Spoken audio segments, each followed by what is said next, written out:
Okay, so welcome. It is 5:30 California time, Mesa, Arizona, and heard about it through, oh wow, one of your college classes. That's super Fantastic. cool. Would love to know what college class that is. And welcome. Thank you for sharing that information. I do want to start the evening, well, we want to start, but I'm being the one vocalizing it. We start the evening by just a reminder to all that all land is indigenous land. And this information was definitely given to us in this new form of saying it out loud by our friends and last February guests, Brian and Teresa Melendez out of Nevada. And they're from a Native American community. And so we are delighted to be able to change the way we think about things. And while we can start to say what land we're currently sitting on, it's a really important reminder that all land is indigenous land. And we also like to start out by saying that all races, genders, cultures, abilities, sexual orientations, you are valued here. We hope to hear you. You are accepted, and we welcome you. I just got a little emotional on that one. I don't know why. Anyways, so Jody's going to share with you the original purpose and intent of our webinar, and then we'll go into introductions. So, So Misha really was the one that came up with the idea and started it, and then asked me to come in and co-host it with her. And the webinar was created to engage in honest and authentic communications and conversations about the long time injustice of racism in America.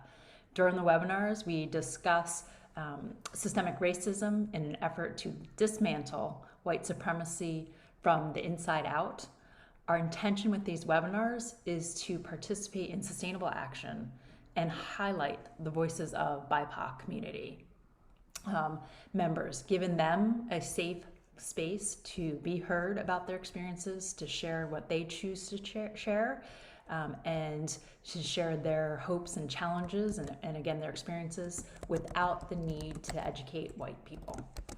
And that's a really important piece for us. We do not believe that any of our panelists have the responsibility of educating white people. When we talk to them prior to them coming onto the webinar, it's made very clear that unless they want to, that is not what we're asking them to do. So welcome to all of you. And again, if you've just arrived, whether you're on Facebook or you're here in the attendance portion of the webinar, let us know where you're zooming in from and how you heard about us. We have Seattle, Washington, Mesa, Arizona. It's a culture and diversity and education class. Oh, how wonderful. I'm so delighted, and I hope that you all get what you are hoping to get out of this evening. Did you want to introduce yourself? Yes, so my name is Jody Lewis again. My background is I've been an attorney. I've worked for a nonprofit for a long time, and the work I do is all in looking and helping survivors of domestic and sexual violence. So I've done mostly family court work at the trial level. Now I'm doing appellate work, and really here today and wanted to be part of these webinars for a variety of reasons. One, it just intersects with the work that I do on a daily basis, but mostly because I had to look at myself. As a white, educated woman, I hold a lot of privilege. I never realized how much privilege I held, and that I have done things, particularly in being silent and complacent, that has led and perpetuated systemic racism. And I consider myself a racist, and I've done racist things because I have not spoken out and I've been complacent. So it was very important for me to join, and I'm really fortunate Misha asked me to join so that I could really step back and hear voices from the BIPOC community. Thank you. And I'm Misha Safran. I've been an educator for 30 plus years, raised 5 children, and grew up in Berkeley, Oakland, California. Have had a lot of friends and relationships in the BIPOC community, and a lot of tears and a lot of loss. And in my life, raising my family and getting my career going, I was not as vocal nor as participatory. And sadly, it took really my kids growing up and out for me to have the time and the energy. I also have a physical disability to stand out and to have seen the murder of George Floyd and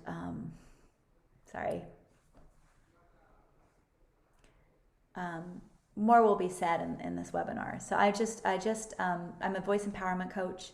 I'm a joy and resilience coach, and I am delighted to have created this platform that, we're learning, and we know we're going to make mistakes. And we've been told as allies in our efforts to dismantle white supremacy and racism that we're going to make mistakes. And that's the way it goes. And we don't need a trophy for doing what we're doing. We don't need brownie points.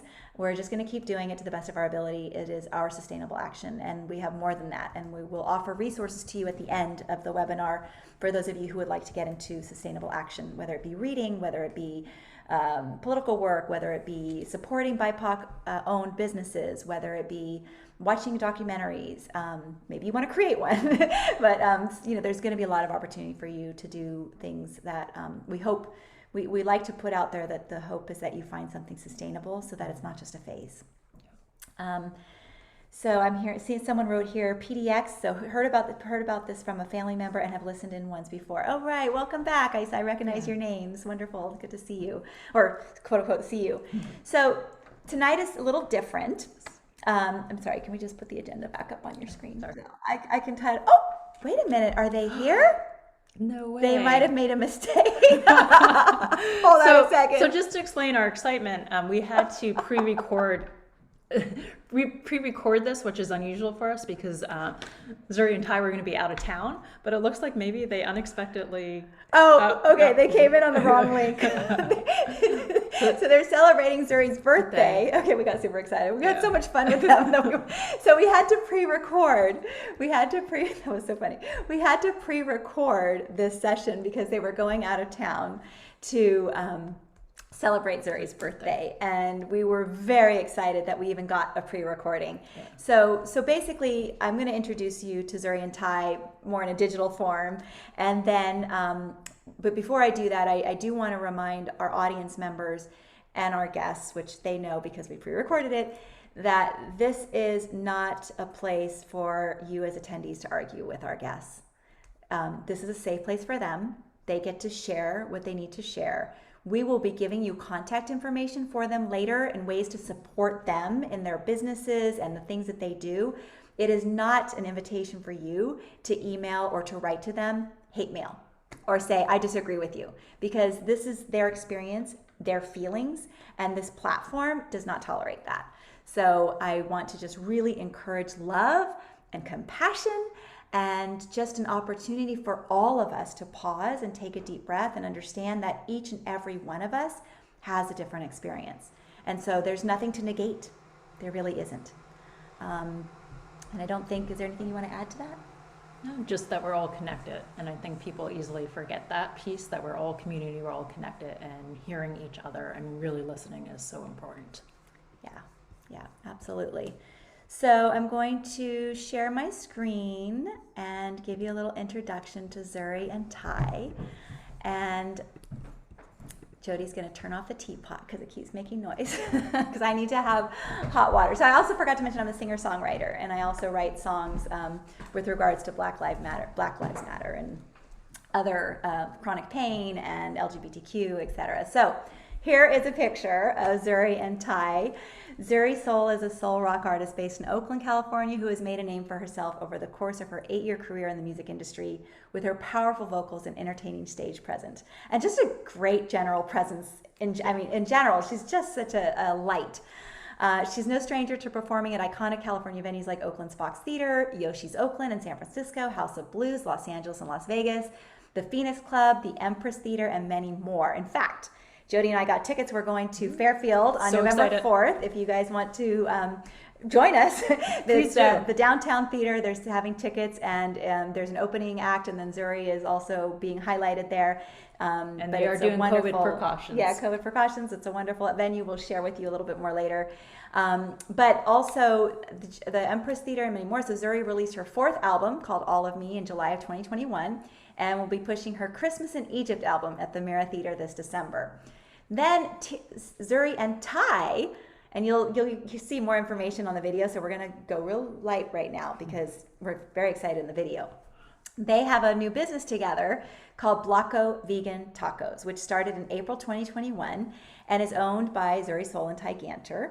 After watching some documentaries on the food in this country, they both stopped eating meat on the spot and decided to free their bodies of animal products with a common love for tacos. Blockos was created and has been serving delicious vegan potato tacos ever since. And they really are delicious. And we should add in, we knew that Ty as well was did photography work and videography work, and they didn't talk that much about it, but we did a little exploring, and we are going to put that information in as well, because we went on to her site and wow, just amazing photographs. And just beautiful photographs. Absolutely incredible.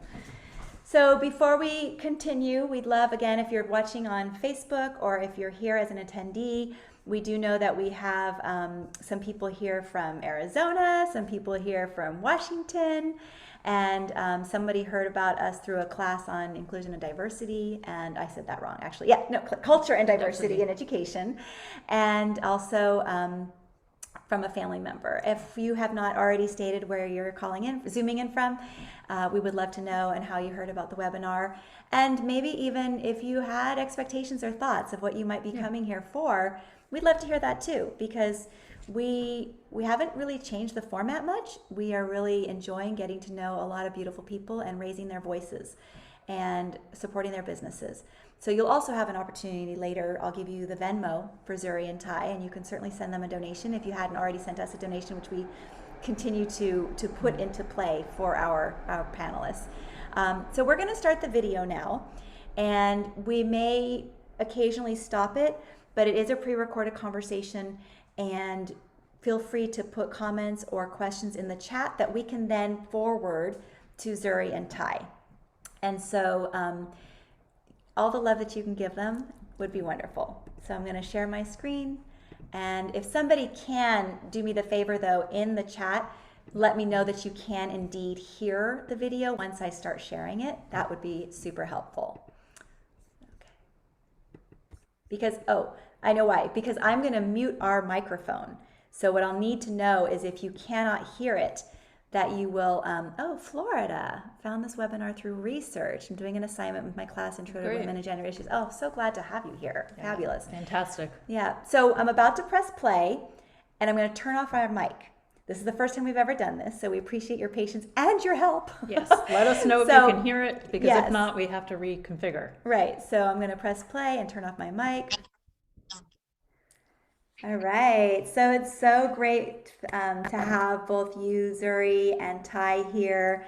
And basically, you know, as we've shared, you just get to share, you get to have the microphone. Every once in a while, if a question comes to mind that's like burning in us, we'll kind of say, hey, can we ask a question?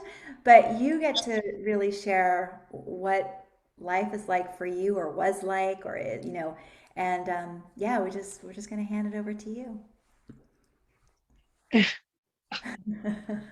Well, first, thank you all so much for having us. You know, the topic of racism, I feel like when you brought it up to me, I could think of so many avenues to talk about. So at first I was like, you know, how do we even begin this conversation, you know? But then you told me to speak on my experience. And what I would say is, as I've gotten older, I realize how much racism has really kept not just me, but what I would feel like my people from learning about ourselves. Mm-hmm. You know, what I've come to understand is there's a lot of things that Africans and Black people, people of color, Indigenous people, a lot of the things that we value the most in this land were brought by those people. Mm-hmm. And for some reason, I grew up as a child where I lost that, you know, and so it really has made me dig into educating myself, educating my family on why is that? Why wasn't I told that the red and green lights were made by a man of color? Why don't I know to value so many things that we hold dear? Why don't I know to contribute that to my people? You know? And so I just been feeling like educating myself on why it's held from us, why don't they want us to feel powerful from that knowledge? And even as far as my religion that I grew up in, that I hold so dear to my heart, which is Christianity, I've grown to learn that these are all remakes of stories. And when you go to Egypt, you can see that these are remakes of old kings and queens stories of Egypt. And you're like, wait a minute, why you didn't just teach me that story, you know? And so I feel like that has been the most hurtful thing, is to realize that those things were not taught to me. I wasn't taught to value that or easily to get the information. It was research, you know, it's traveling 24 hours in the airplane to go see it for yourself.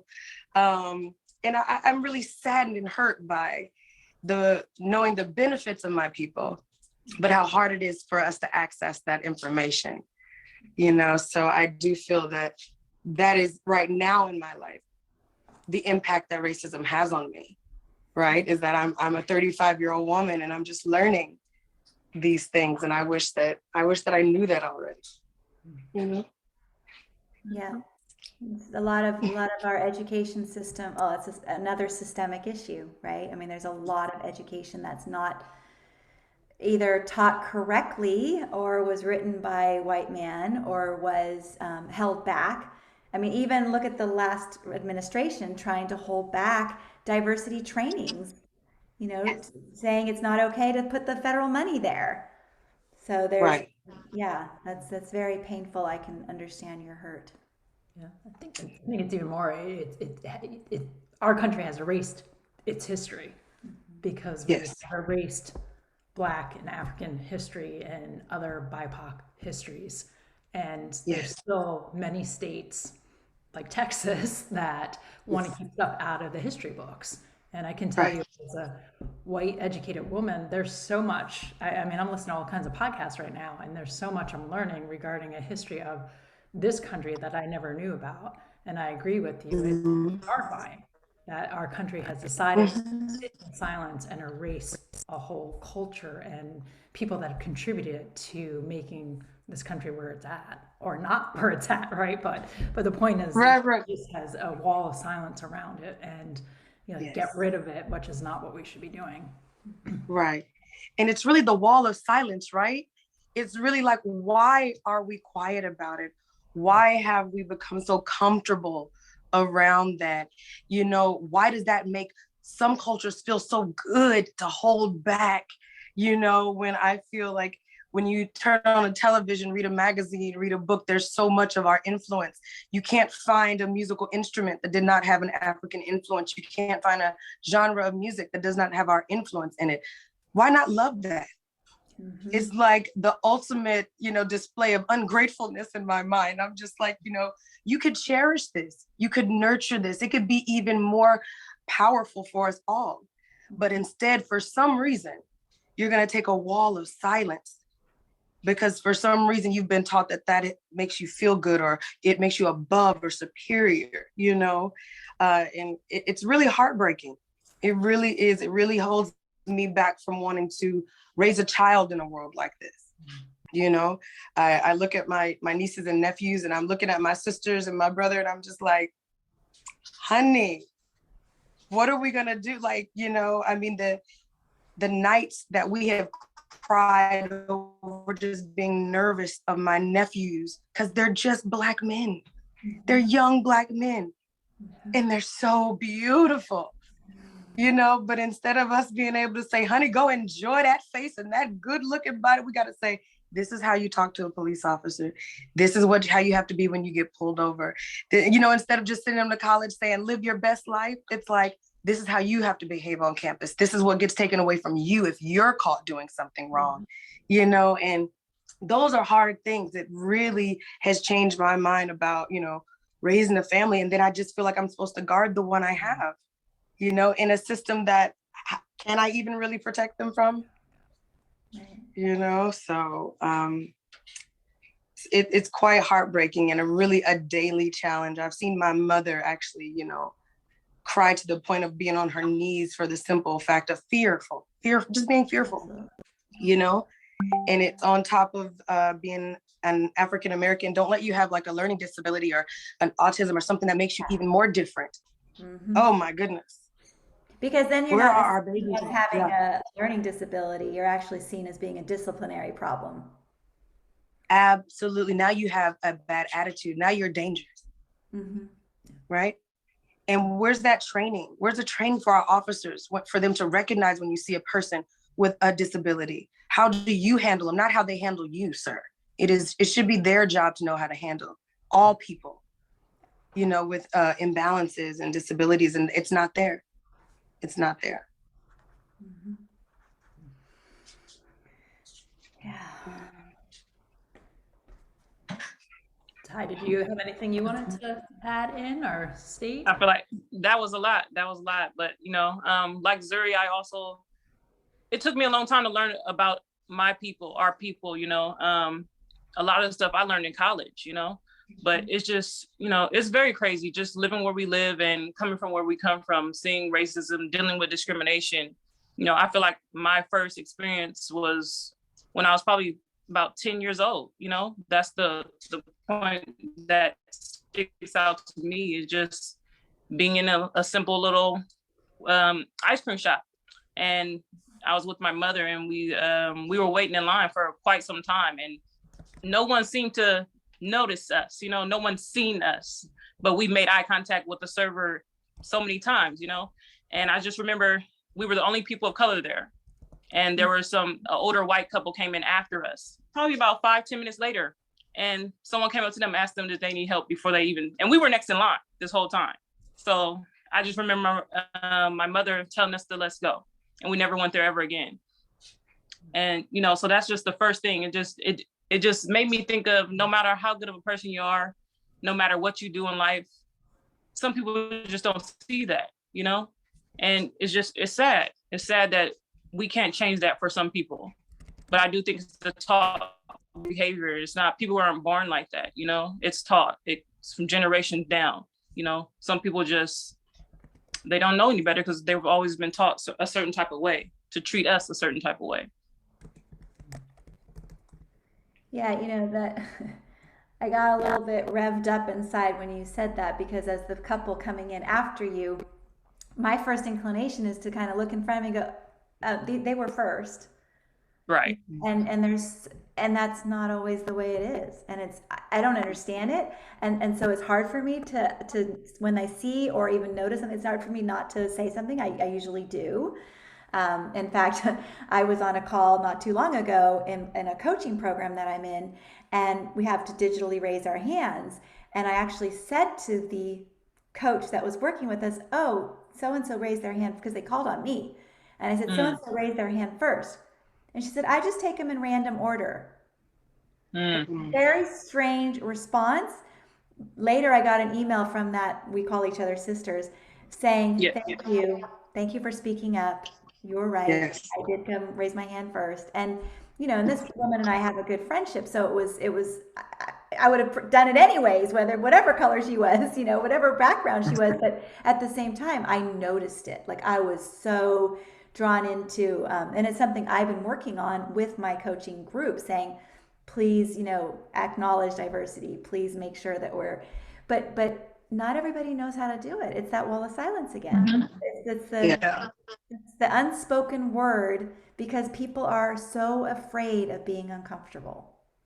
Right. You don't get to choose whether you're uncomfortable or not. Absolutely not.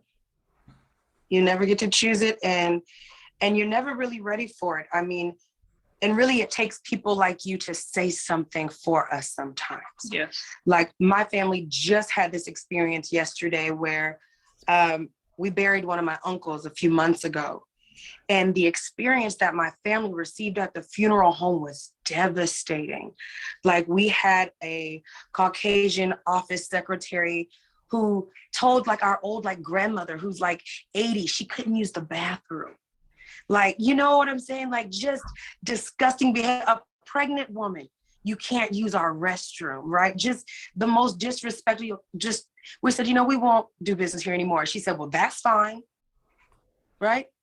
After we're paying to bury our family here. You know how expensive that is? We didn't come in here. We didn't get a discount. There's no coupons. We didn't ask you for a different price than everybody else, but that's how we were treated. When we brought it to their attention, we all wrote letters. It was no big deal. Like, oh, we're sorry that happened. But yesterday, my family went to the funeral home with 2 of our Caucasian brothers. And they sat with us with the owner. Now we've been processed a refund. Now we've been I'm so sorry, right?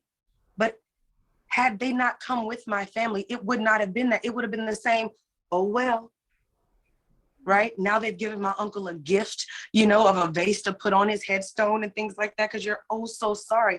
But it's only because we had people like them to come with us, because we didn't have to go in there and argue with him. You go and argue for us. And look how far we got in 30 minutes. Wow. And that was yesterday in Hayward. Yeah, and I just want to, I think that's so important to repeat. That was yesterday in Hayward. 2021. We're in 2021. And, yes. And in order to get services that you had paid for and had every right to, you had to have white males go with you to do that. And yes. It's not okay. Well, and not even the services, but the respect. Well, yeah. I mean, right. You're supposed to have that naturally. It's not even the services. Right. Yeah, you're paying for them, but I mean, common courtesy and respect is like, right. I mean, it blows me away. Yeah, we're going to say it again. 2021 in Hayward, California. Yes. Yes. That's how my family was treated. Absolutely. Absolutely. I mean, and it really, but what it does is it just uncovers, right, the underlying hate, you know, because for my family, that's great. I'm glad all of those results happened. But at the end of the day, now when we go visit my uncle and my grandmother, who we already buried on that property, right, that's still my experience, right? So when I go visit my grandmother or my uncle, I still don't want to use your bathroom because that's the experience you gave to us. So that little stuff, that's the least they could do, you know, because his wife and my mother, his sister, they forever have to live with that experience, you know? So, you know, I'm just grateful for the ones who are coming out from behind the wall of silence, who do see my color. I don't want you to be colorblind. I want you to see my color respected, right? Appreciate it, know the value in my color, and really stand beside me. I've had so many of the people that I thought I would have said, you are my sister, hit me up privately saying, well, I don't publicly voice my opinion, but I want you to know I'm here for you. What good is that? Yeah. What good has a whisper ever done for anybody? I don't need me and you to have an understanding. I need you and your people to have an understanding. I need them to know that you stand beside me and how I'm feeling. You know, the wall of silence is what's keeping us where we're at. You know, we got to be able to break that and be proud, you know, but it makes me emotional to think about like when it's someone that's really close to you and we've been so close for so many years. And for them to say something like that has really made it hard to reach out to new people and make new friends of people that aren't like me, that aren't what I consider my people, you know? No, I'm like, I've been your friend and family for 20 years and you're going to tell me secretly that you support my movement, you know? Wow. Yeah. Yeah. And those actions continue to dehumanize you and other BIPOC members, because when we're saying, whether it's you know, we wear a shirt and that's all we do, or we say on the side, I support you, but I'm not going to publicly say it. You're not supporting them on that piece. Right. And when you're saying you can't use the bathroom, it's all those messages that continue regarding racism and oppression, and this thought that we're better than you in some capacity when we're not. We're all the same. We all contribute different things.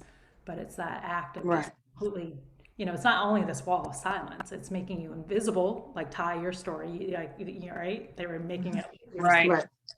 or completely dehumanizing you by saying you can't use this bathroom, you can't do ABC. Right. Exactly. Yeah. It's really it's really also like when you tell me that you can't support me out loud, it lets me know that behind the scenes, that's not what you're telling your friends. It makes me feel like you're saying, I love you, but when you're around your peers, you really feel some other kind of way. Because otherwise, why couldn't you tell the world where you stand, right? But it's maybe in your house or your family or your friends, you guys really are the ones who are, causing this huge imbalance, and you just don't want them to know that you're kind of on my side too. So so it really was, you're on no one's side. It's like you're not even benefiting yourself. It goes back to that feeling comfortable. They don't like to feel uncomfortable, you know? So if I can't support you out loud, do I really support you?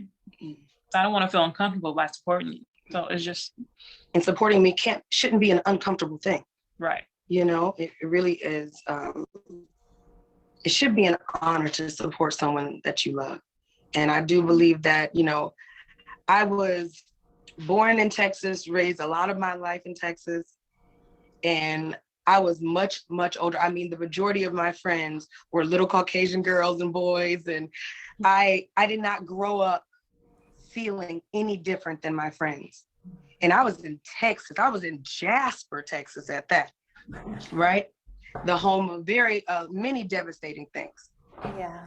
But it was the family I was raised in that really made a difference for me, as far as my outlook on the color of my skin, and I was never placed in a position for anyone to make me feel like the color of my skin wasn't amazing.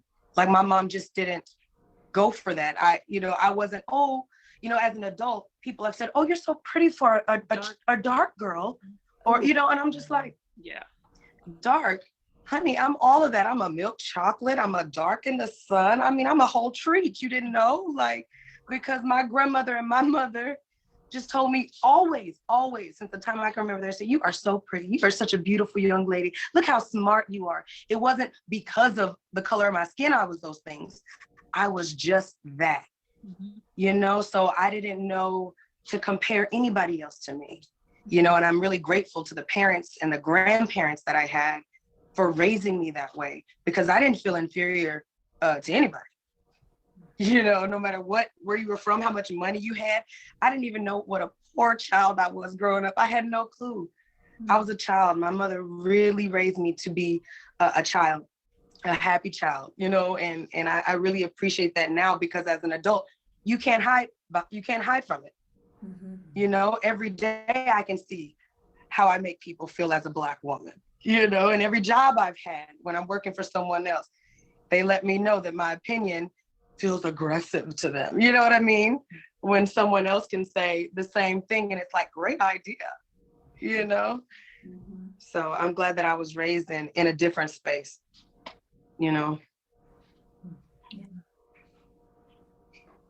I hate the fact, I know you mentioned the dark skin. I hate that nowadays they try to put us against each other with the dark skin, light skin, and how different people are raised to think that light skin is better. The lighter you look, the farther you'll get, and sometimes a lot of times it really is that way. But I hate that people of color are against each other in that type of way as well. We already have the others against us. We shouldn't be fighting each other as well. We already have it hard enough. So I hate that. That's something that really, really bothers me as well. I'm glad we should all be embracing the color of our skin. We're all people. Mm-hmm. Yeah, I'm really glad you brought that up. There's been a lot of controversy over the Black Lives Matter movement and the people that started that and the people that they've honored and supported it, but yet no money's gone to those families. And it's like there is somehow, whether it's media or it's the public or it's just built into the devastation that the culture has experienced, that they are getting pit against each other. And it's really not serving anybody. And at the same time, I mean, you've got Black Democrats, you've got Black Republicans, you've got Black independents, right? We all have different ways of thinking, different ways we've been brought up. And so it's really hard. Even as a Jewish woman, there are a very conservative Jews who I don't relate with, right?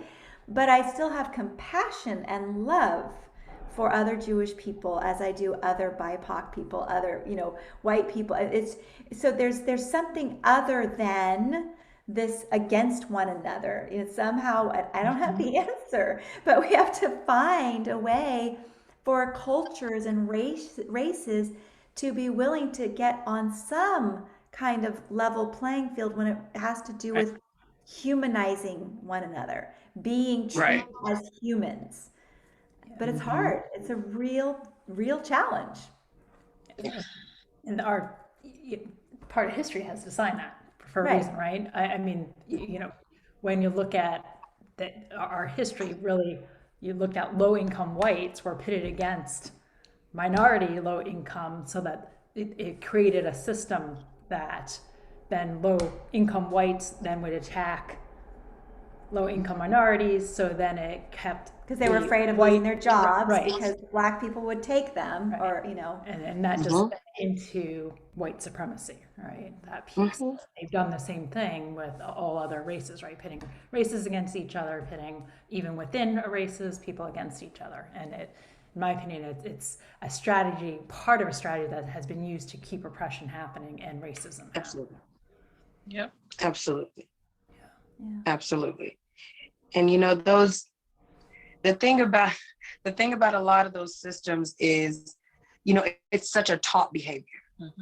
When you look at who's in that position, a lot of people making those laws and those rules, they're so far removed from the people we are today, like in real society.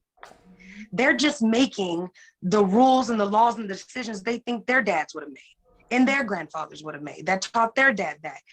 So it's just an old habit, an old mentality, that this small bottle of mentality that's really speaking for all of us. Because when I travel around, I do not feel that I am treated horribly everywhere we go, right? I don't think that. I think, I don't feel that way because I wouldn't allow anyone to treat me that way.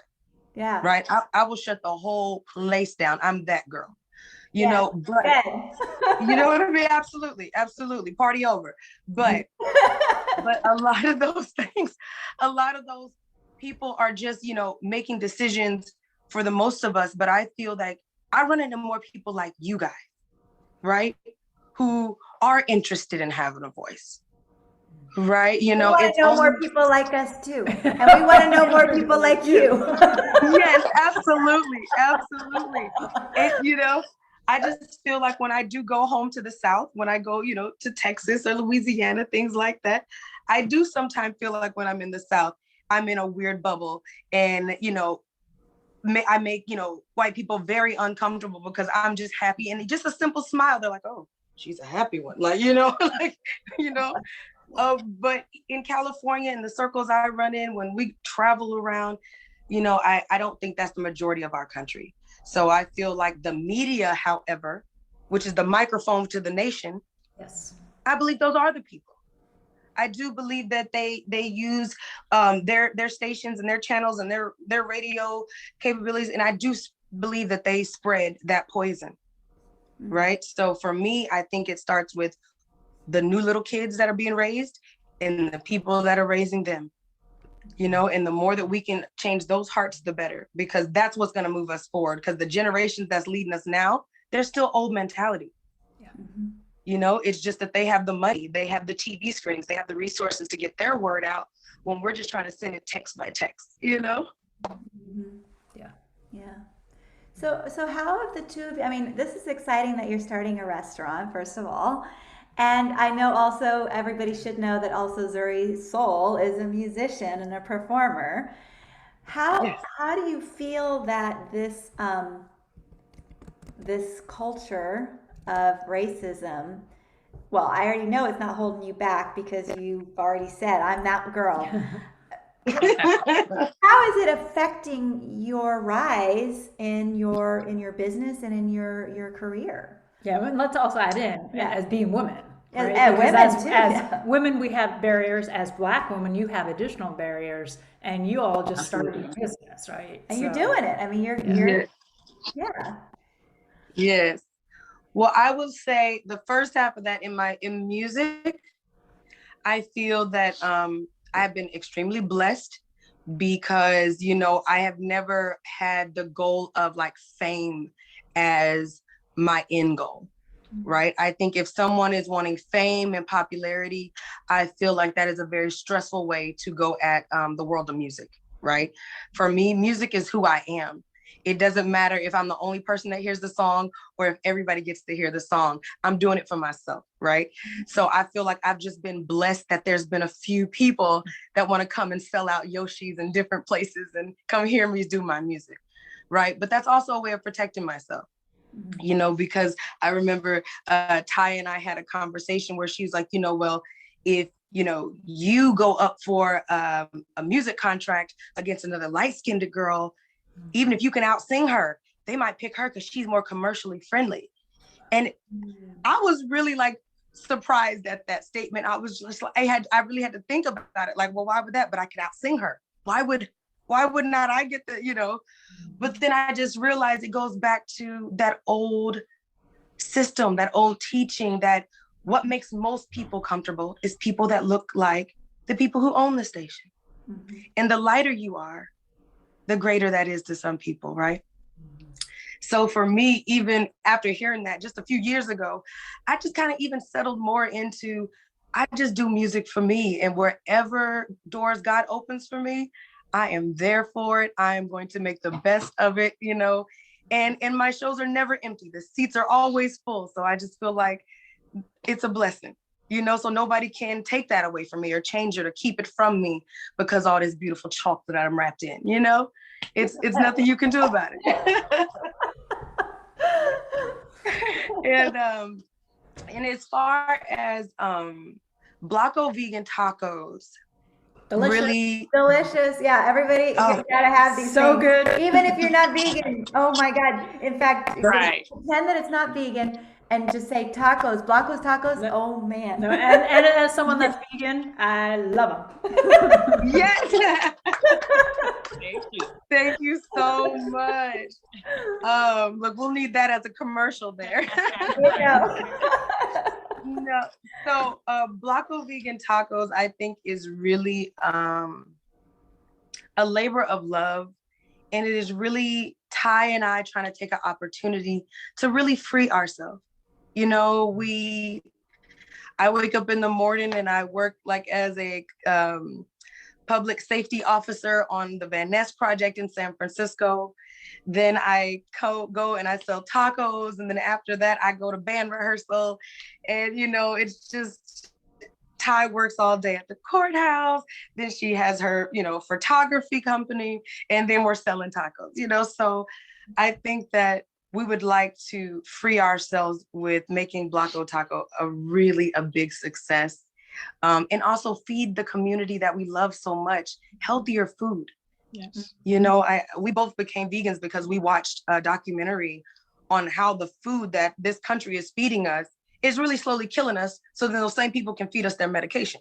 Right. Right. And so I think that really changed our outlook on food. And I love food, all of it. But I really love my life more, and I love my family more, and we love people so much. We don't meet a stranger, right? You know, so I think that we just wanted to create this business to financially free ourselves and to also benefit our community, you know, really be somewhere healthy someone can go, you know? Mm-hmm. Yeah, it's not just healthy, it's delicious. Yeah. We actually, for the people who are watching and listening, you have to know, we knew that Nzuri and Ty had a pop-up at an event on a weekend when we were in San Francisco, and we literally drove up and down Van Ness saying, where's their restaurant? Where's their restaurant? Just to find out it wasn't open yet. Just to find out it wasn't open yet. But we were so, I mean, Jody especially was craving. She's like, I want those tacos. And so I've been dreaming about them. yeah. So this, We're we're open not going to tomorrow. tell anybody what you put on them. It's a secret ingredient. No, I'm just kidding. But yeah, I think that it's just it's the message you're talking about though, with your music really getting to be you, doing it for you. It's your passion. It fills your heart, and then the company together, the restaurant, this symbol of freedom. You know, in a white man's world, who that you as two Black women, and actually we should have asked in the beginning if that's how you identify as Black women or of African American. We always ask that ahead of time, so we're sorry. Yes, I'm Black. Okay. Absolutely. All year. No, I'm a little blushy there. Yes, you are Black. I think I'm a little red and green right now. No, it's okay. And they call us Cub. But this notion of this world being run by, you know, like we were saying earlier, old Black or old white men who are, you know, making our political decisions, who've created, you know, the whole Jim Crow and the new Jim Crow. And it's like, here you are, two incredibly vibrant, beautiful, passionate Black women creating your life, creating your taking, not just creating, taking your freedom. That's right. And focusing on community. Right. Absolutely. Why are people so fucking afraid? Excuse my language. Why are people so afraid? Black people are beautiful. Yes. What is the... I have a friend, he's an amazing musician. I wrote a beautiful song. I'm not going to say it right now because I didn't get his permission, but it's about being Black. And it is so fabulous. You know, the flavor and the zest and I mean, it's just, there's just something so beautiful. The only reason I can think of that people are afraid is because they're jealous. Right. Say that. Yeah. I just and there's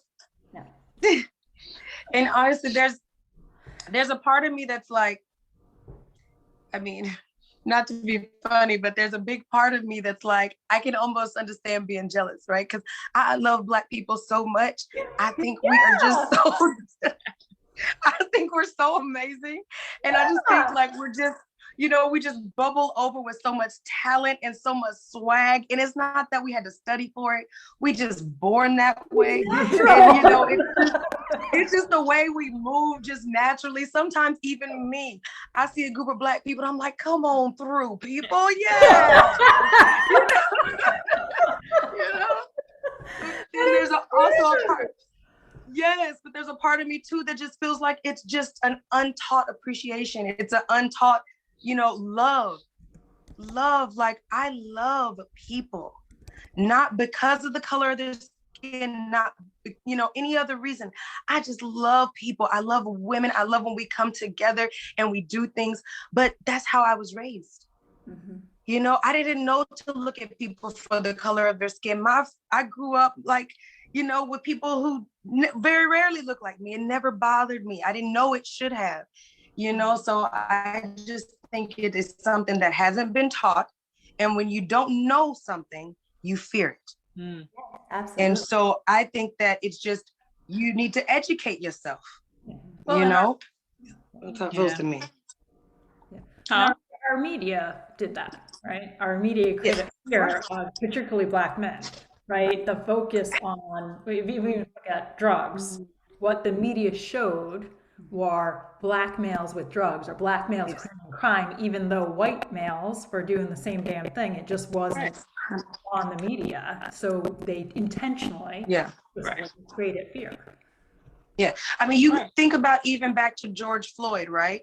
Like this police officer had his knee on this man's neck, but the media is telling you he might have did drugs that day. He might have did drugs the day before. Maybe he was mean to some girl he used to date last month. They're wanting to justify the knee on his neck today with what he may have done earlier. Right. And that's what the media is doing. Yeah, just but we're just watching the news. Yeah. Correct. Yeah, they're gonna justify the knee on his neck because maybe he had done something else. Well, I was gonna But say, and for 9 me, minutes even and if 46 everything, seconds. right, I mean, right, you can't justify that at all. First of all, you can't justify a knee no, on the neck, but now you can't justify it for 9 minutes and 46 seconds. Excuse me? right, right. Right. And so, and nothing he could have done before that justifies that action. Not at all. Nothing. If he had tackled the police officer, he still could have put that man in handcuffs, put him in the backseat of the car, and took him to jail. Yeah. Right? So for them trying to assassinate this man's character, it's like we need to think to ourselves, why is that part of the story important for the media to put out? You're trying to make the cop look like he could have had a reason to have his knee on this man's neck. Right. That's just ridiculous. The media plays a large part in a lot of everything, really. Mm-hmm. And a lot of times it's so unconscious. People don't realize what's going on just from a simple, it could be a picture of someone. It could be the little terms they use. Just like in the news, there's the white girl that was missing and with her boyfriend. I can't think of her name right now. Mm-hmm. And how the boyfriend is now missing. Right. But really, he's on the run. He's not missing. If this was a Black person, they would have said he's on the run because now he's a suspect. He killed this, he's not missing. So it's just little stuff like that plays a part in how we are seen and portrayed. And, that's why people are afraid. Just simple things like that. And sometimes we're just unconscious because the media is putting this on us in a certain way that is not so blatant. I feel really badly because I think I'm going to say the name wrong, but it was in the same situation with, was it Jacob Bland, where they shot him in the back 7 times? And then they started saying that he had, he was evading there was all these reasons. There is no reason to shoot someone in the back once. They're away from you. Right. So it's like I mean, I hope people who are listening and watching are hearing this importance of identifying that there's a justification that happens. And you know what? Even when my boys were playing soccer and a kid was elbowing and never got a yellow card, if my kid were to take his fist and punch him in the mouth and he gets a red card, nobody's justifying for him. He gets a red card. But he can say that he elbowed. But guess what? You punched him in the face. You got, rightly so, a red card. Absolutely. But none of these people need to be shot. They don't need to be killed for what they've done. No, absolutely. Even Trayvon Martin, I mean, his story always rings in my heart. This man came out of his house to wreak havoc on this young man. You came out to the danger. You said it was danger. He could have been dangerous. So you left out of your house to go to it? If he had been dangerous, you deserve that ass whooping because you came out of your house to get it. That's a good point. Yeah. He didn't walk onto your doorstep. He didn't ring your bell, sir. Right. He didn't take anything. So if he had been dangerous, he didn't take anything. Your Amazon package was still there, sir. He did nothing to you, but you came out of your house. But that man is at home tonight. I just can't even. Yeah. I just can't even. It just shows you. It's like, to me, there's an underlying society who encourages each other to do these types of things.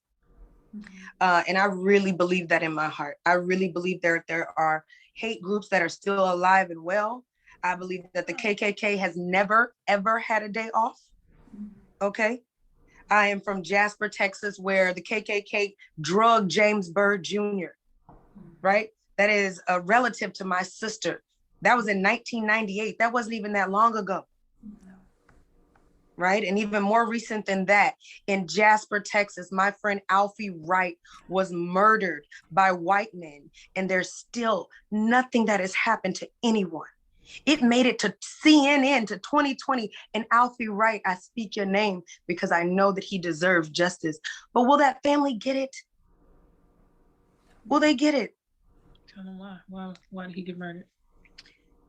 You know, Alfie Wright was murdered, and I can only tell the story from Texas to California, right? But this is the town I was raised in. And the autopsy showed so many different drugs in my friend's system that you couldn't have even done it to yourself. He could not have taken that many drugs without passing out before, right? So you know that they were given to him, you know, and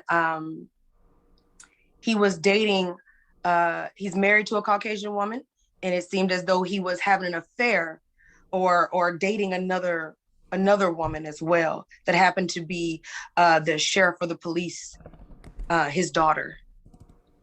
And when they wanted to search the grounds of the sheriff there, he actually burned his whole shed down, you guys. He poured a concrete slab where the shed is now. Wow. So there's no evidence for my friend Alfie Wright. You know, and so his wife and his two sons are now left without him. And this is something I'm saying, like, this is like 3-4 years ago, you guys.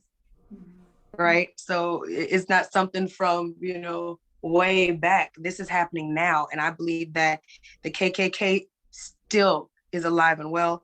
I believe that hate crimes and all these different societies that are keeping the hate going for whatever reason benefits them, I believe it's because they're afraid of going into extinction. Because every time you mix DNA with, right, a Caucasian person, right, now you're something else, right? So that's what I believe. I don't know that to be true, but that's the fear I think they live off of. That's the fear they thrive from. But I know that things like that are still happening today, you know. So Sandra Bland and George Floyd and Alfie Wright and so many people, Trayvon Martin, you know, Breonna Taylor. We can't even sleep in our own bed. Yeah. Right?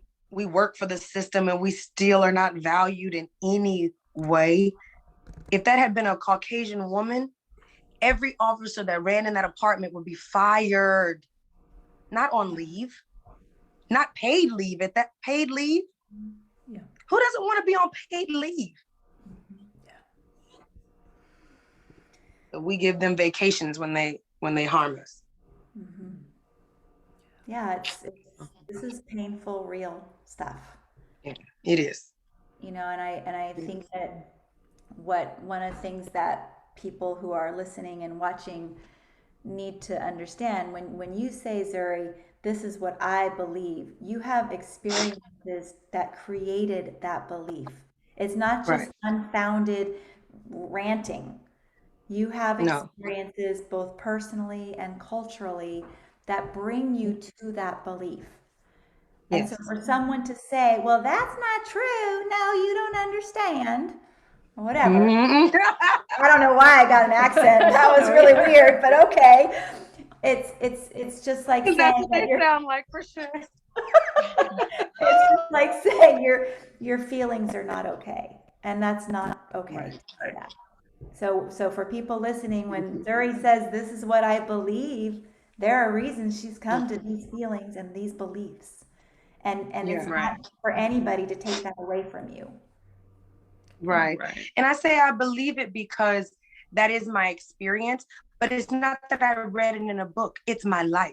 Right. I'm not saying that I Googled this answer or this was a fact in a book that I read. This is really what equals my life, is that feeling. You know, I've grown to feel that way. Yeah. Yes. Yeah. Yeah. Now, you know, I couldn't help when you were talking about your friend's story and the cover up, right? Because the sheriff burned down. Right. I mean, that same thing happened when you think about it with Black Wall Street in Tulsa. Yeah. And the same set of circumstance. A black male was in the elevator with a white woman. There was a scream, and therefore the black male must have done something. So then it became the whole thing where the whole Black Wall Street was burned, people were killed, and then there was a cover up. Like, it was literally all the news story that led up to the massacre were taking, like, reporters and stuff couldn't find stuff that they knew were in the papers, but this cover up, and it's just that similar just really hit me when you were saying that, and that it's continued to happen. And yet, that was how many years ago, Black Wall Street? Yeah, and exactly. We're talking about 3 or 4 years ago for Alfie? It's just right. It's really frightening that it keeps happening. And, yes. And that we're not that the oppression and racism still there, and I agree the Ku Klux Klan and the different hate groups in various forms. And I just couldn't, my mind just went right to there, and then that and those similarities, it just is horrifying that it's continuing. Yeah. So. Yeah.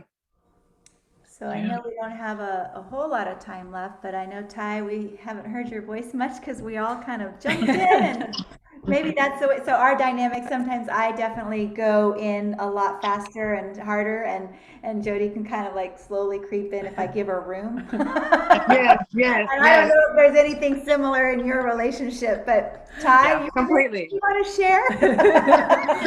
I'm always trying to push her to the mic, but I'm so used to her being like, well.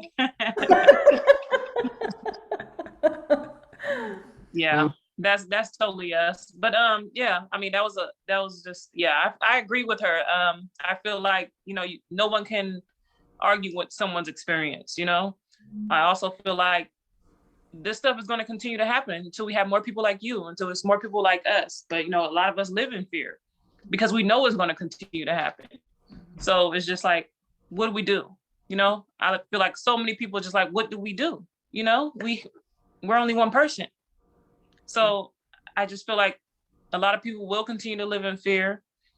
I feel like we have to keep speaking up about it regardless. I feel like you guys have to still keep speaking up on stuff like this regardless. It's going to take more people like us, and we just have to continue to fight for our people. That's all. Thank you. Yeah, agreed.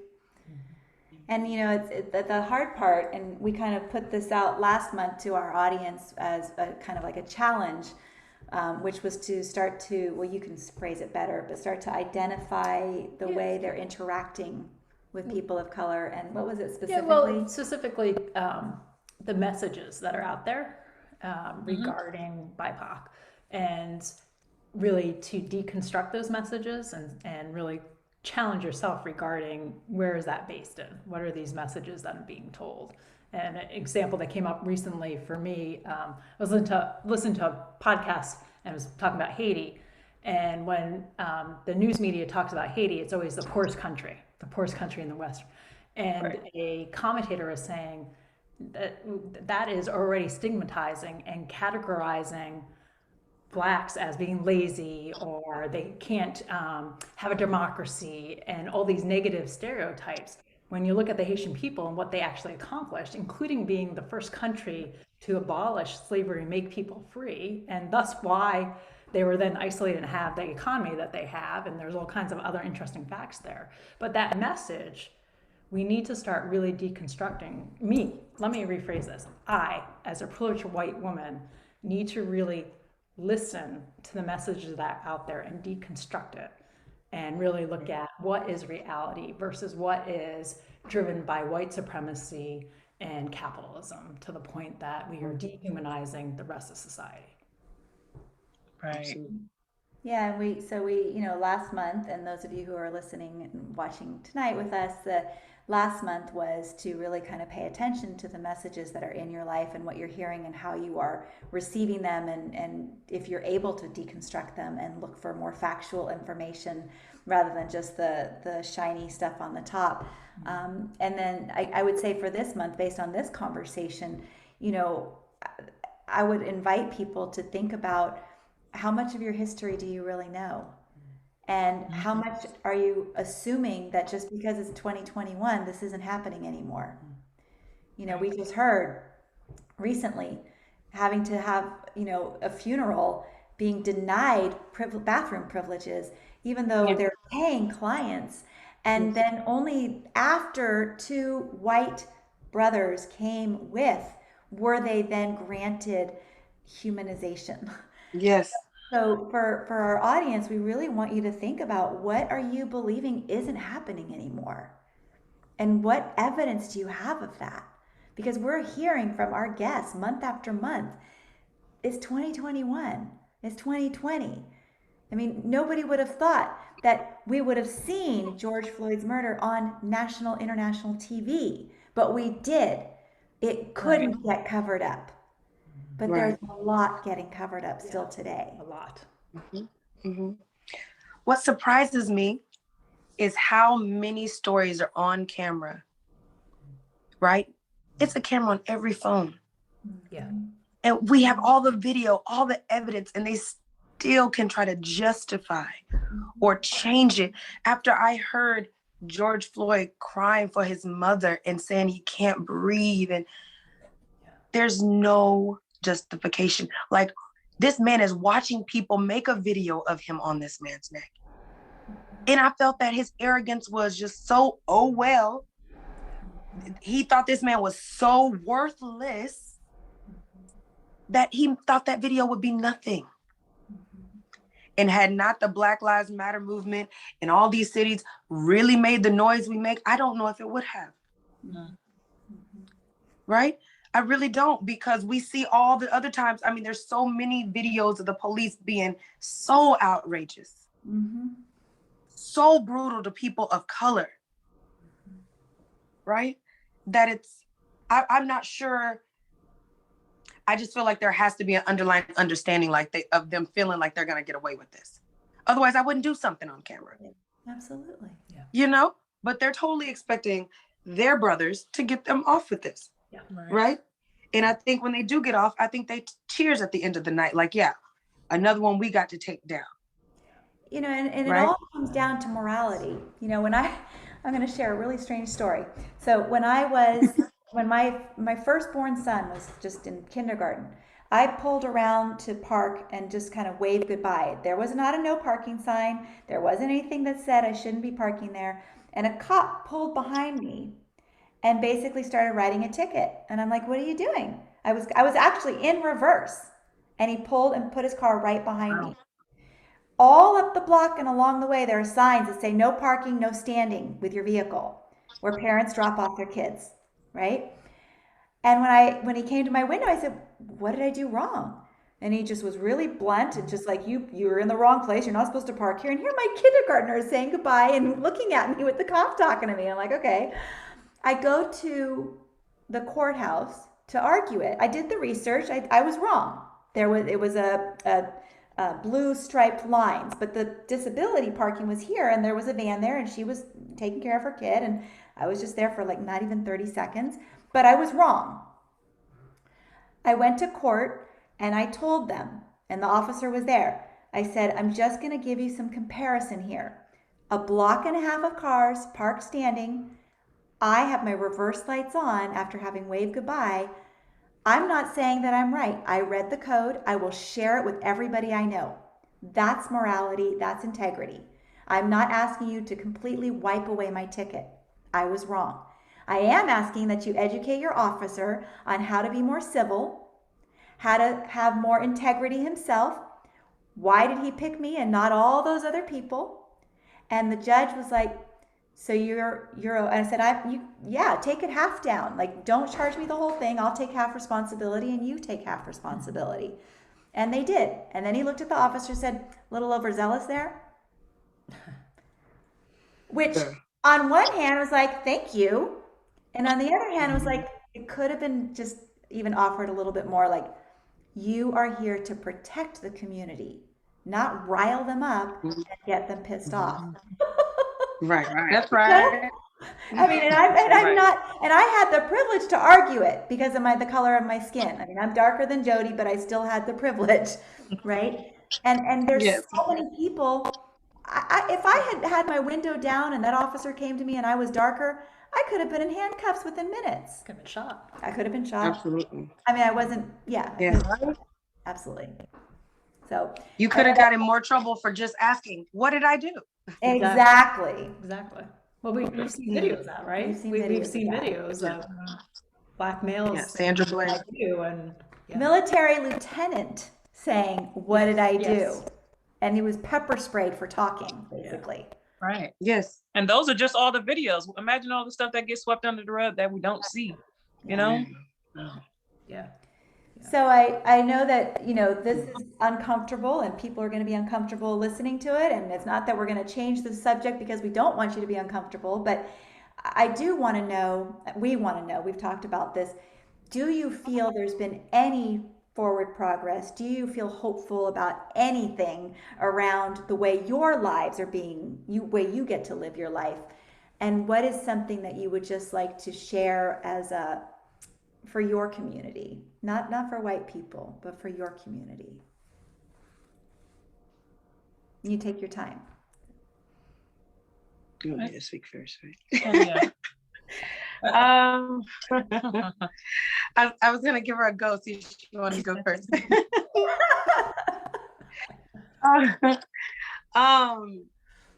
You know what? I do have hope. I say that, hesitantly because of the hurt, that's kind of built in, Yeah. But I do have hope because I keep meeting people like you guys, right?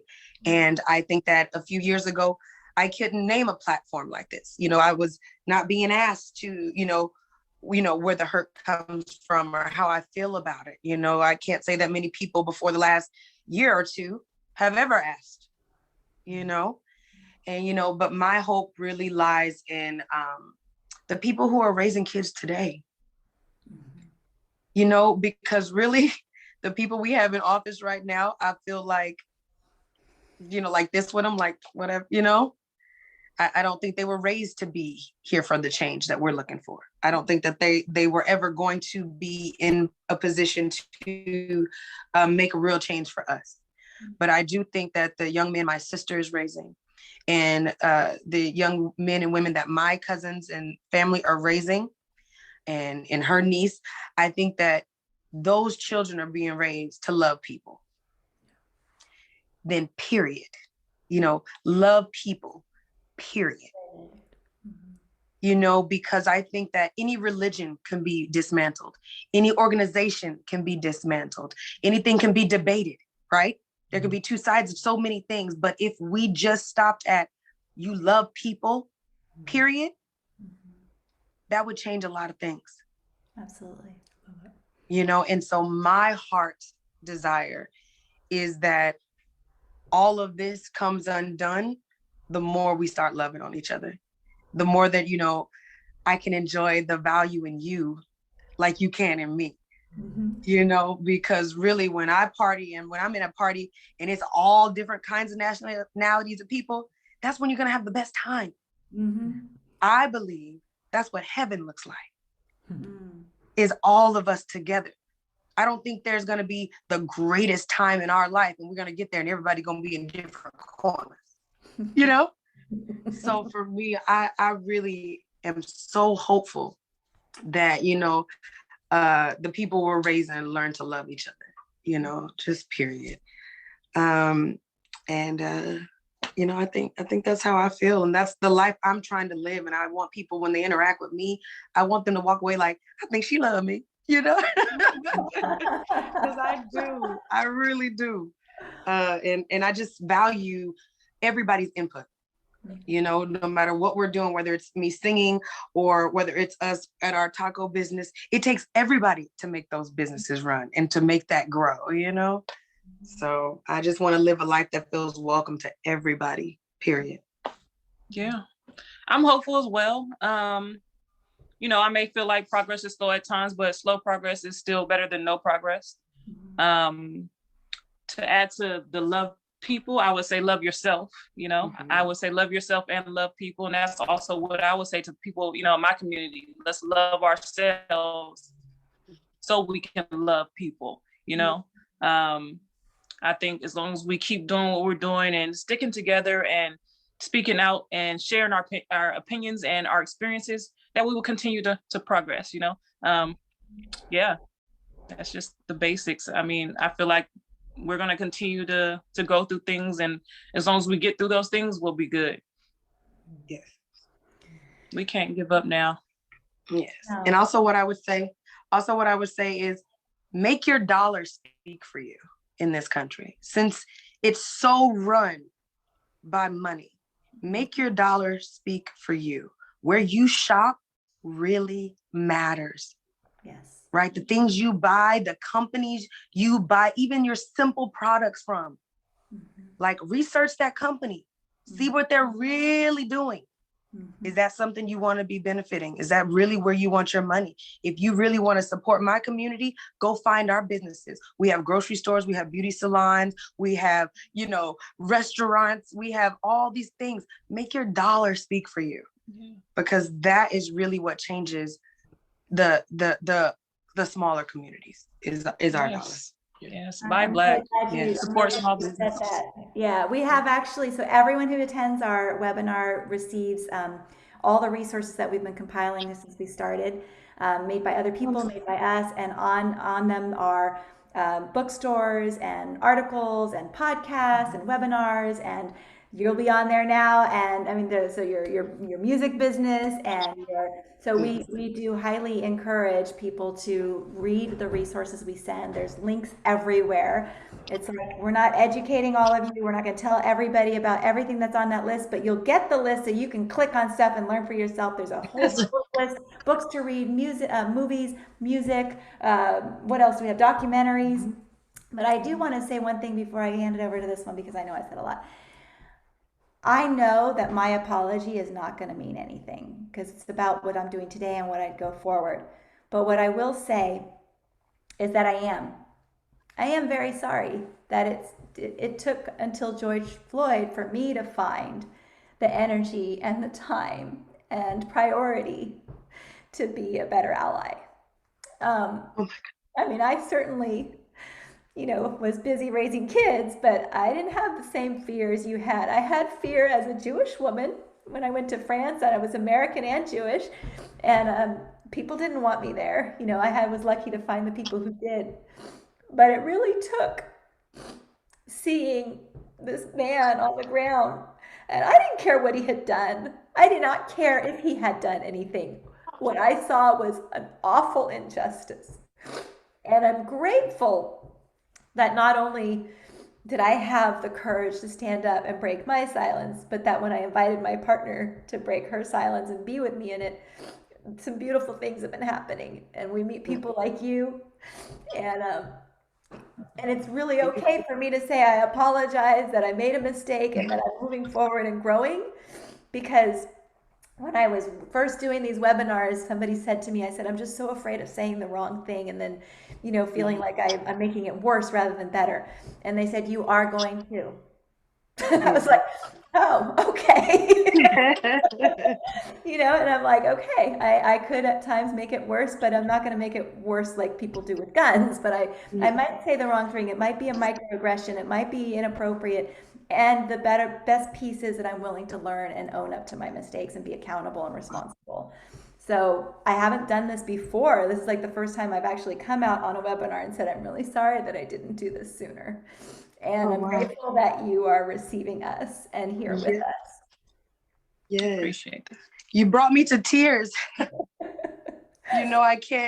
I wasn't expecting you to say that, but I just want you to know that your heart was so heard instantly by me.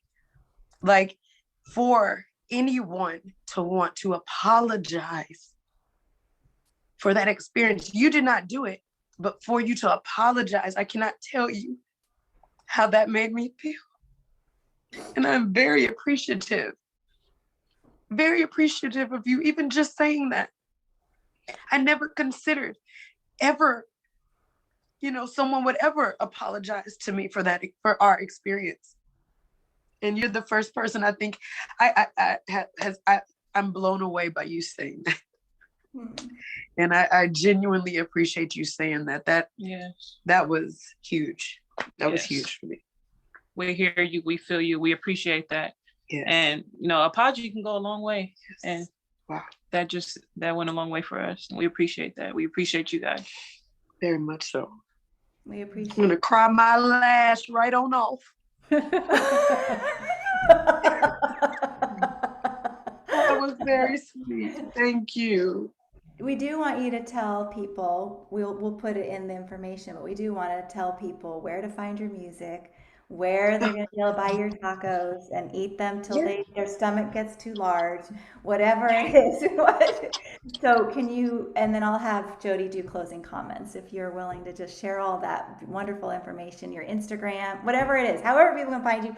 And if you need, I know you have a Venmo too, so people can send money to support the business growing. Please provide all that as well. Thank you. Thank you. So again, my name is Nzuri Soul. I'm still a little teary. I wish I could. Here's a tissue. Soul. Yeah, that part. So again, my name is Nzuri Soul.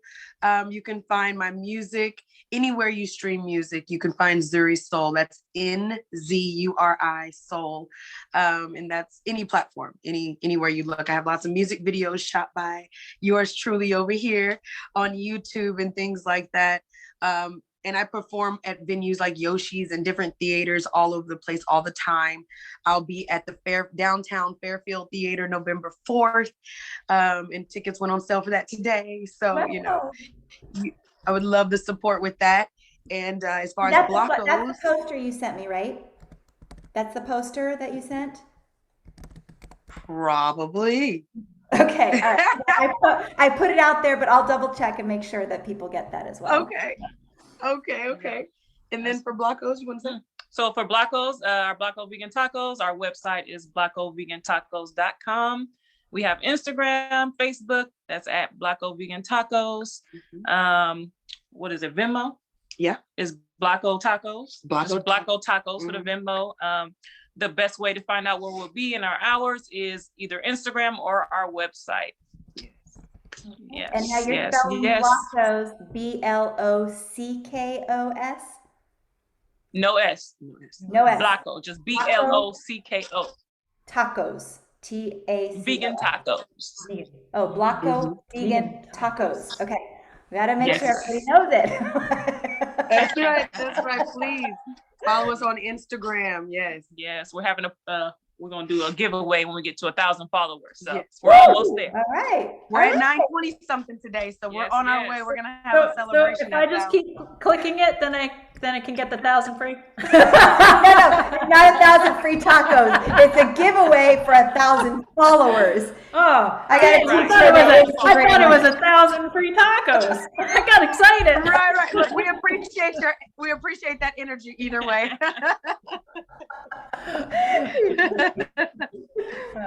That's funny. Anything else you all want to share? No, she took me out with that apology. I'm done. So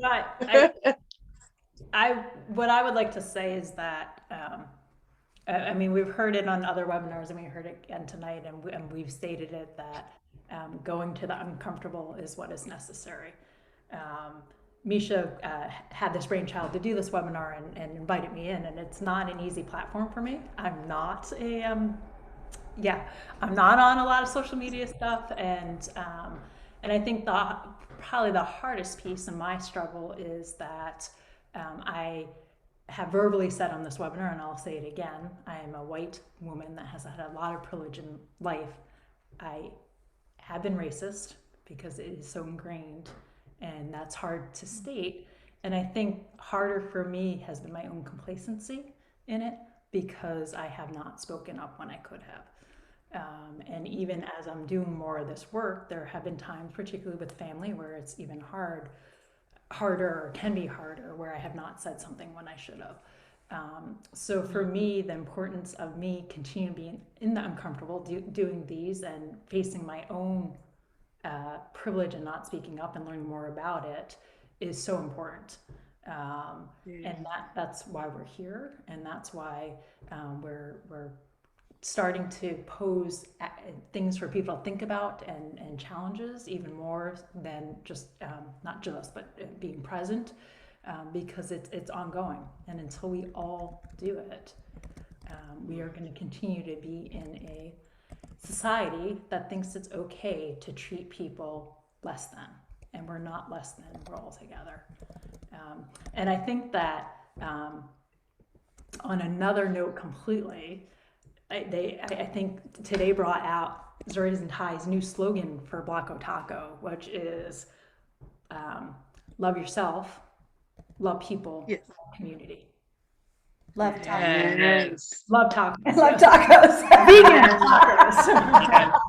Yes. Yeah. And you know, I think I love that. I love that too. Zuri, you're going off to Florida to perform, aren't you? Next weekend? We're gonna have this weekend in Florida? Yeah. It's my birthday. Oh, okay. I thought you were going to perform. Okay, all right. Cool. I performed this last weekend. Okay. Yes, I performed this last weekend. Yes, we had a good time as well. It was right on the Lake Merritt here in Oakland. Oh, nice. Yeah, so nice actually. Yes. But this weekend coming up in Florida, it's just kind of like the tail end of my birthday celebration. So it's vacation. Wonderful. Well, that explains why, for everyone who's watching, we are pre-recording this wonderful interview conversation with Nzuri Soul and Ty Ganter. And we cannot thank them enough for coming on to pre-record. They, as you heard, they are incredibly busy, talented, intelligent, beautiful, and their schedule's full. So we are just so honored and touched that they spent this last over an hour with us, speaking to us and all of you. Thank you, ladies. Thank you.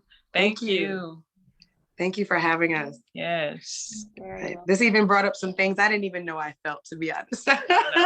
You know, it's not like we sit and really think about it, but you're like, once you ask the question, you know, then you're like, yeah, this is my opinion on this, you know, so I thank you for that.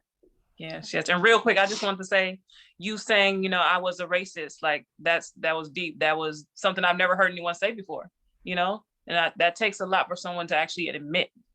So I thank you for admitting that and saying that out loud, you know, because a lot of people, I believe, are in denial about it, or they don't realize that they are racist.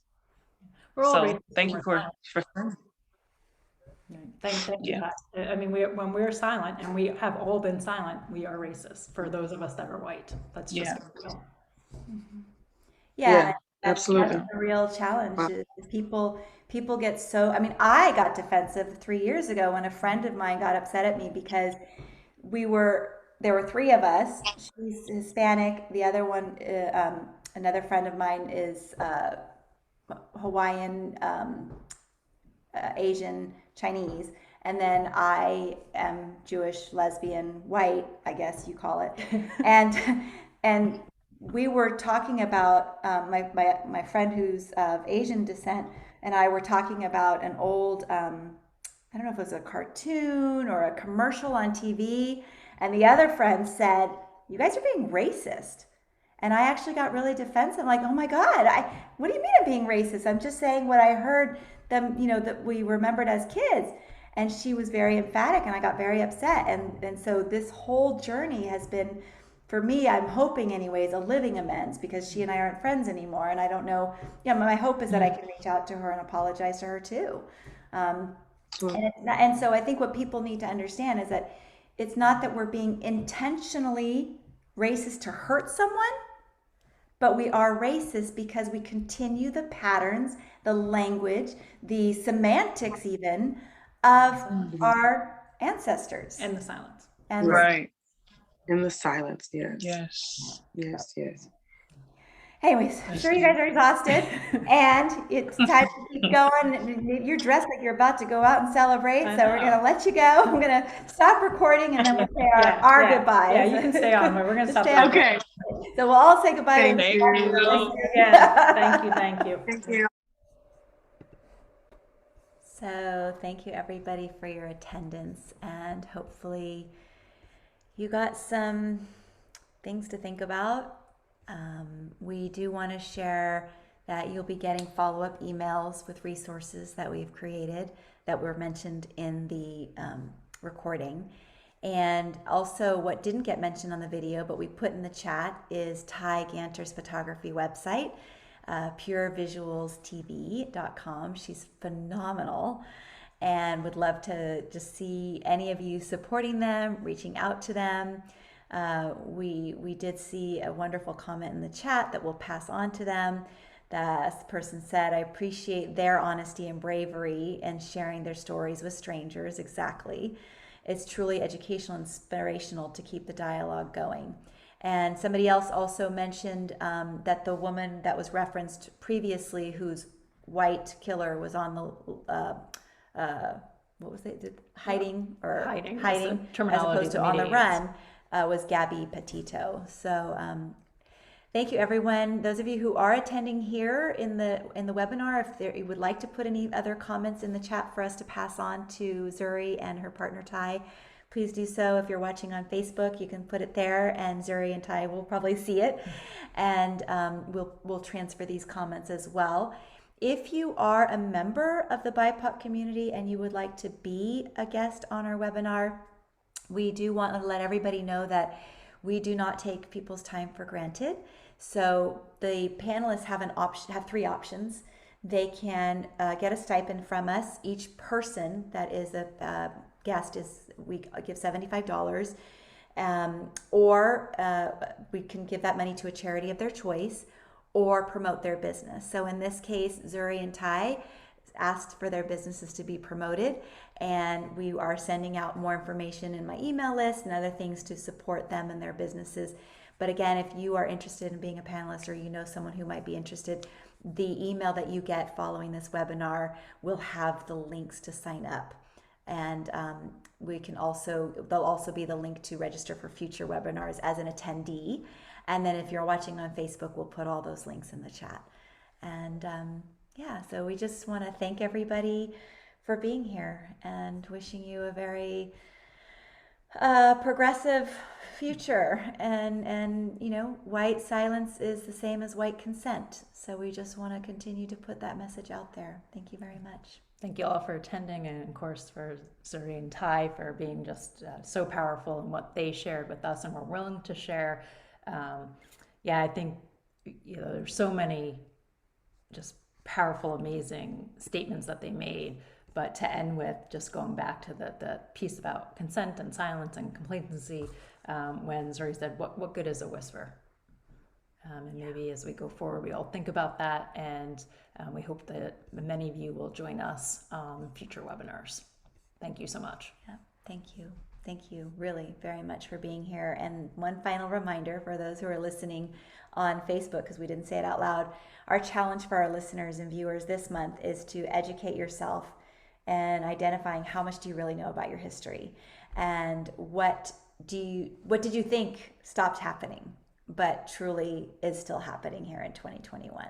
And really think about how our history is inaccurately portrayed in the media and what that means. History meaning the history of the United States. Yeah. Right. So, on that note, goodbye everyone, and we hope we see you next month. Oh, and don't forget to buy your tickets to Nzuri's show, November 4th at the Downtown Theater in Fairfield. Yes. We'll see you there. Yes. We're going to be there. So, all right. Yes, and that's a great question for the person in the chat. Yes, how, being that they're partners, how have they had to handle the intersection faced with race and same-sex partnership?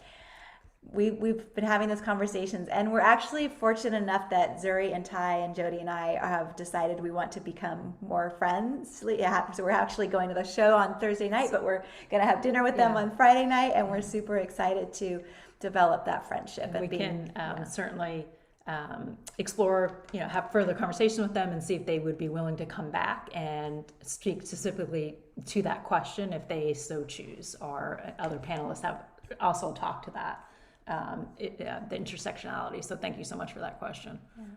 So we're going to stop live streaming and stop recording, because I do see someone has their hand up, so I'm happy to bring you in. So let me just stop the live stream. So those that want to stay on can stay on. We're just going to stop the live stream and the recording, and we can continue dialogue. Yeah, absolutely. So stop live stream and